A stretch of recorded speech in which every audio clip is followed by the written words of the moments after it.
Okay, good morning everyone. Today we are going to do another video lecture when we continue looking at the theory behind the three major movements in contemporary psychology. So the last time I did a little lecture for you, we looked at the behavioral perspective or behaviorism. Again, this has famous psychologists such as Ivan Pavlov, who discovered classical conditioning, John B. Watson, who did the famous Baby Albert experiment, and of course B.F. Skinner, who did a lot of research on operant conditioning and the effects of reinforcement and punishment on behavior. Key ideas, if we're kind of recapping for maybe a test purpose, with behaviorism, they're only concerned with what they can see an animal or subject do, only observable behavior. They don't speculate about the underlying mental processes of thinking. They are a big believer in the environment shaping behavior, okay? That animals and people are reacting to their environment, and that's what motivates their behavior. And their final kind of big key idea is everything that we do, we have learned to do through either classical conditioning or operant conditioning. So even the way you dress and the way you behave, your personality, everything you do is a learned behavior. So we had some really good examples of this. Your first assignment was to create a list of 12 examples of how you see conditioning in your life all the time, how your behavior is the result of a connection between two unrelated things, a stimulus and a behavior. So that was theory number one that we looked at. Today, we are going to look at the second kind of major contemporary theory that influenced modern psychology, and that is the psychoanalytical or psychoanalysis perspective. Sometimes in textbooks it's called the psychodynamic perspective, and sometimes it's called Freudian because it was created by a man named Sigmund Freud, and he created the basis of this theory, and later psychologists that followed him were called Freudians. But a lot of psychologists have moved away from all of his true theory and taken bits and pieces of his theory that seem to work to explain human behavior. And then in a couple of classes, you'll be looking at the last approach, which is the humanistic perspective.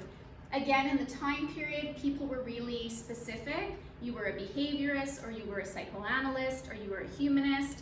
Modern psychology, like I said, will take bits and pieces of all of this theory. And when we study different units, we'll be focusing in on different parts of these theories. So when we study the unit on learning, right, we'll talk a lot about behavioral perspective. When we talk about personality, we might jump to psychoanalytical theory. And then throughout the whole course, we'll be talking about aspects of humanistic psychology. So again, these are kind of the big theories that are going to lay the basis for everything else we look at in the course. Okay, let's talk Freud. This is Sigmund Freud. I told you yesterday that B.F. Skinner was probably one of the most important and well-known psychologists. The only one that's maybe a little bit more well-known than him is this guy, Sigmund Freud. It's not because his theories were necessarily better than B.F. Skinner's, it's just pop culture loves Freud.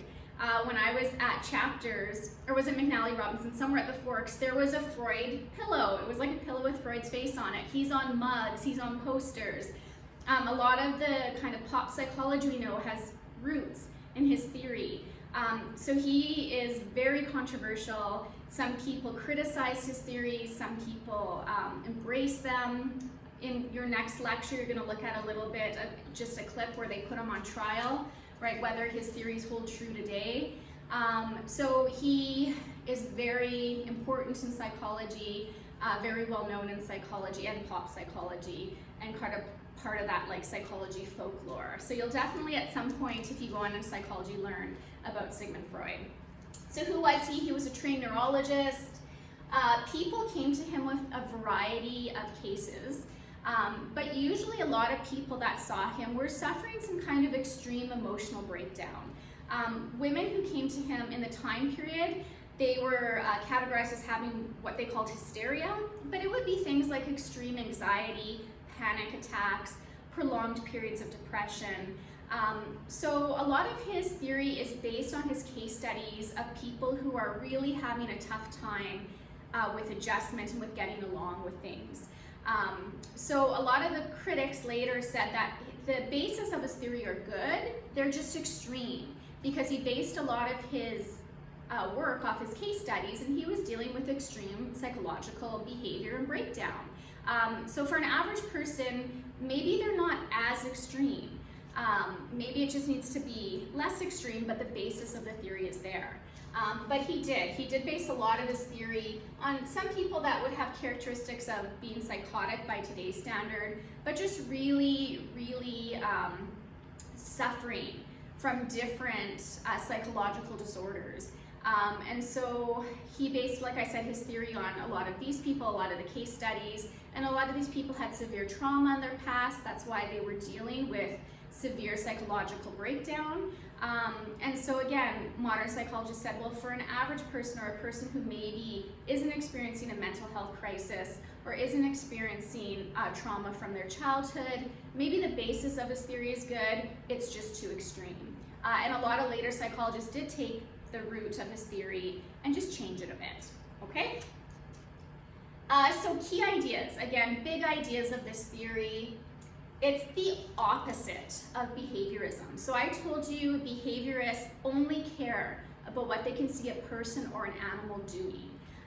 Freudian theory, or the psychoanalytical theory, is the opposite. They are only concerned kind of with what's beneath the surface, okay? What's beneath the observable behavior. If you see an animal or a person doing something, what's inside them that's causing that behavior? Okay, so the behaviorist said it was the environment that's causing the behavior. The psychoanalytical perspective said it was the inner self, the inside of your mind that was causing that behavior. Okay, so he coined the term unconscious mind. This idea that there are forces within our mind that we're not even aware of that are driving our behavior. Okay, so he wanted to find the root of the problem that was located in the conscious mind. So he said the only way for people to get better is to be aware of that unconscious mind, of what's driving that behavior. And he suggested most people, especially when they're having adjustment problems or having a difficult time, are not aware of the root of the problem. And that's where therapy would come in. Okay? So when we're talking about behavior, what he stated and what this perspective believes is that behavior is just a manifestation of an inside problem. Okay, just like, say, if you had a fever, that would be a manifestation of some kind of like bacteria or virus that was inside your body. So he said behaviors are symptoms of what's going on inside your mind, which is a really interesting way to approach behavior. Okay, so again, key ideas of the psychodynamic or psychoanalytical perspective. It was developed by Sigmund Freud. Okay, it states that both normal and abnormal behaviors are determined primarily by these unconscious forces inside of us all. Okay, and that the unconscious mind is actually controlling a lot of the conscious mind and a lot of your behavior in the moment. So this unconscious mind is constantly trying to surface, okay? And what we tend to do is we tend to suppress it, because usually it's things that we don't want to accept or to admit or to acknowledge. So Freud talked a lot about how in our lives, we're often not aware of what's really bothering us. We're not really aware of what's motivating our behaviors. And when it does try to come out, we're really good at suppressing it or pushing it down. So a perfect example of this might be, you're mad at your boyfriend, but you don't really know why, and yet your behavior is that you're mad at him. Is it caused by jealousy? Is it caused by something he said that bothered you that you're not admitting? So Freud would say anger, for example, or angry behavior, there's a root to it somewhere in your mind, but you might not even be aware of what truly was the trigger of that anger or that jealousy. And when you do start to realize it, you might suppress it because you don't want to think of yourself as a jealous person, or you don't want to admit that that caused you to become defensive. And so he said we use a series of defense mechanisms, which is something you're going to look at in your assignment today, which are different kind of mechanisms we use and all people use to kind of prevent their true unconscious feelings from coming forward and being aware of them. So this is Freud's very, very famous iceberg model of the mind.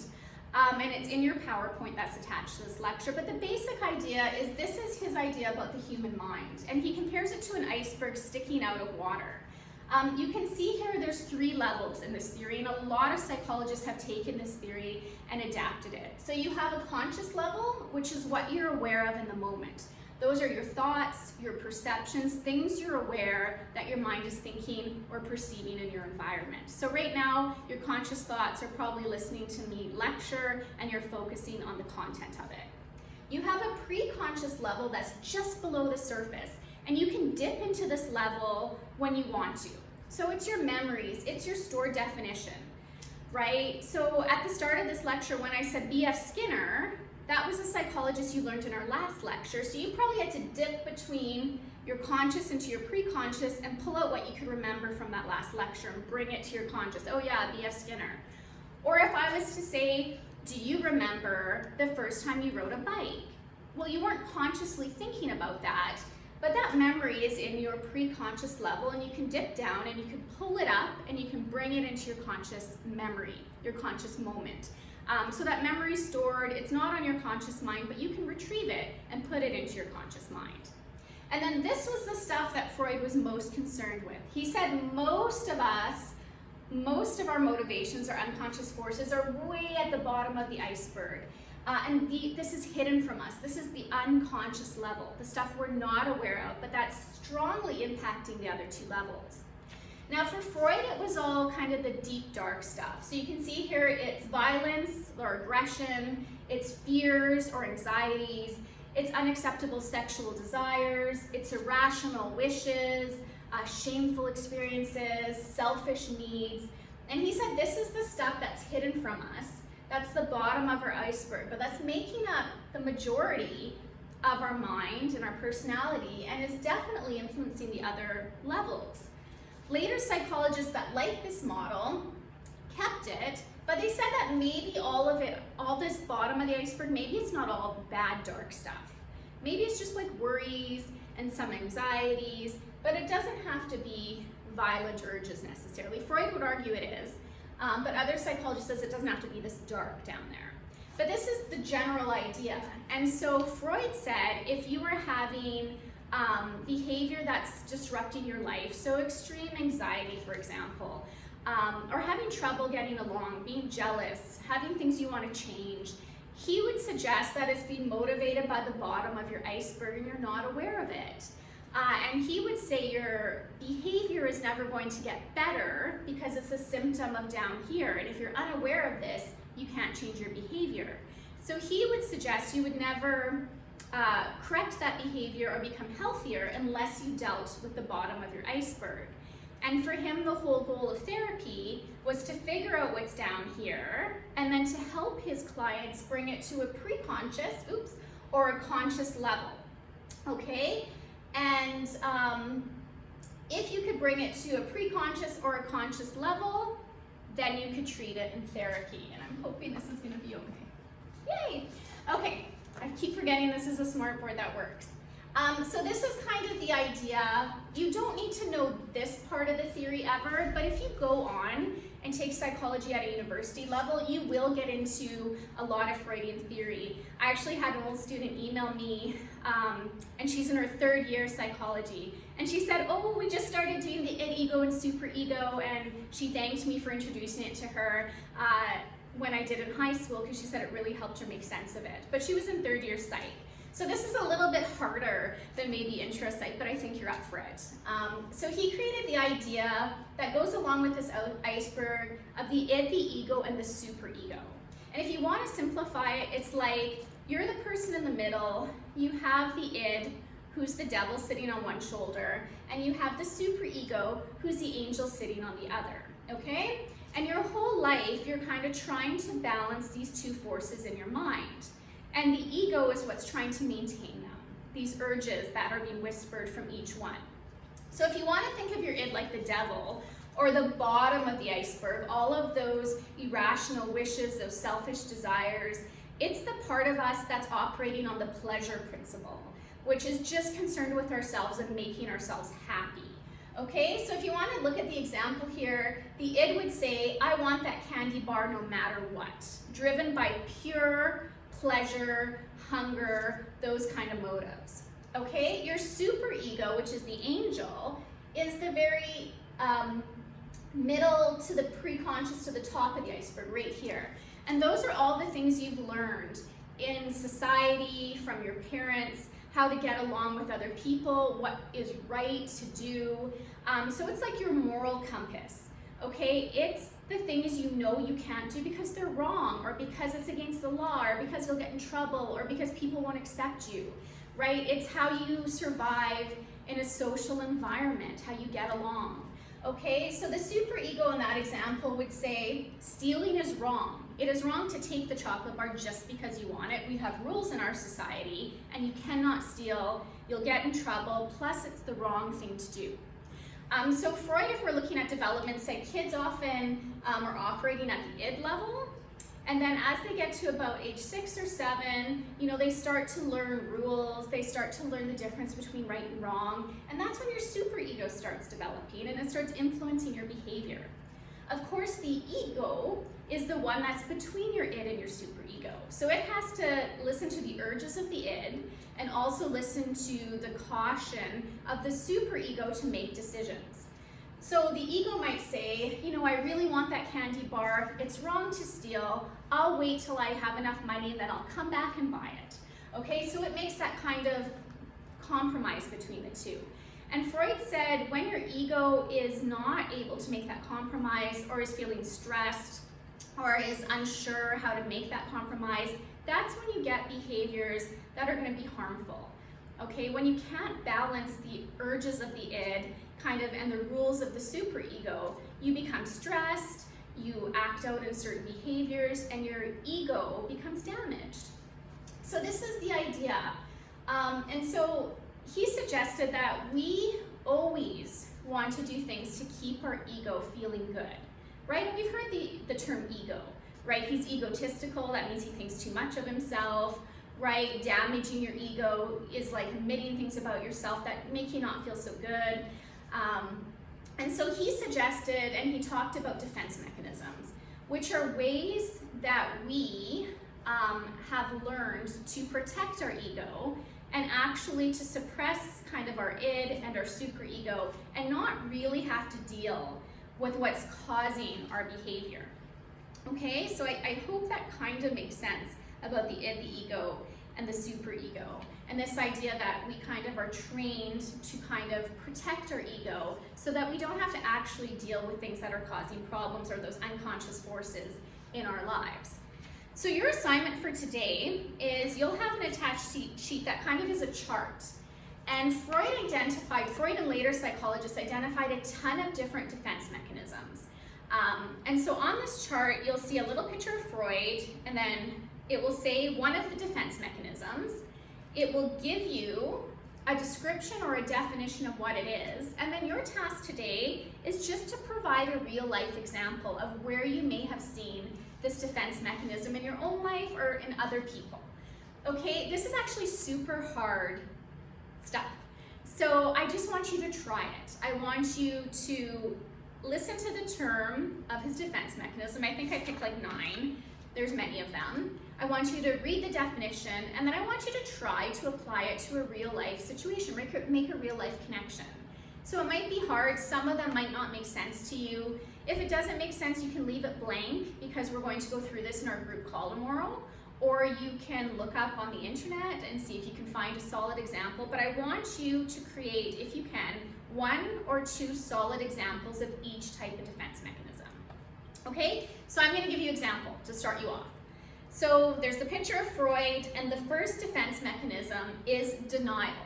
Okay, and the definition is, denial is when we block events from our awareness. If a situation is too much to handle, we just refuse to experience it. And that's a defense mechanism. Instead of dealing with an unpleasant situation, we refuse to experience it so it doesn't damage our ego. Okay, so for example, if I were to think about this in my own life, I see this with my friends when they break up. So for example, if my girlfriend breaks up with her boyfriend, you often see the first thing that they might do is they might go out and party, and they might post a whole bunch of pictures to social media showing that they're having a great time and they're living it up in their party. Okay, chances are that person, if it was a bad breakup, probably isn't happy, probably isn't really living it up. Their behavior is a form of denial. Instead of feeling those terrible emotions of being rejected or being broken up with and that disappointment and letting yourself deal with that, you instead go out and party and pretend you're fine. You refuse to experience the sadness that comes with a breaking up, which is really normal. And instead of experiencing those things because they hurt your ego, you go into denial, where you do a different behavior that causes you not have to deal with the true behavior. So that's a common one that you've probably seen or you might have done yourself. Sometimes when someone loses a loved one, they become really preoccupied with planning all the details of the funeral. And people will often say to them, why don't you sit down, or why don't you relax or take a minute? And they'll say, no, I have so much I have to do, I can't stop for a second. Well, they're in denial. They don't want to sit with their feelings of loss. They don't want to face their grief because that's so hard and damages your ego. So instead they become really, really busy so they don't have to think about it. They're denying the real motive, the real feelings that are at the bottom of their iceberg. Okay, you might, for example, for denial, you might be worried that your test results are bad at the doctor, so you refuse to go back and pick them up. Or you might think you bombed a really important test, so you skip class so you don't have to get your test back. Because a bad test mark would damage your ego, and you'd rather deny it to protect your ego, so you'll just avoid the class.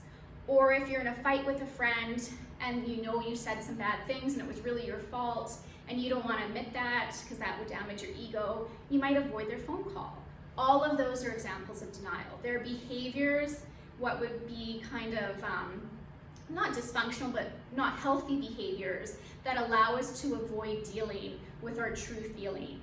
Okay, so he talked about a whole bunch of different types of defense mechanisms that everybody uses, and he suggested through therapy and looking at your behavior, you could start to recognize these defense mechanisms, and you could maybe reverse them or not use them as much so that you could actually deal with what's really motivating your behavior in that bottom of your iceberg.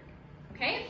So there's a couple at 1, 2, 3, 4, 5, 6, 7. I gave you 7 of his defense mechanisms. There's many. So again, you're reading it, you're reading the definition, trying to make sense out of it. Some of them are tough, and then providing 1 or 2 solid examples.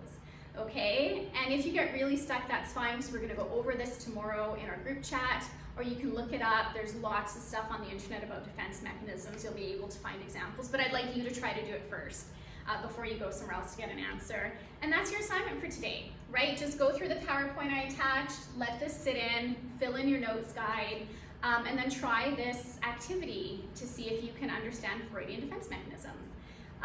Tomorrow we'll do a group chat and go over this, and then I'll do one more video lecture that finishes off Freud, and then we'll start humanism. Okay? See you later.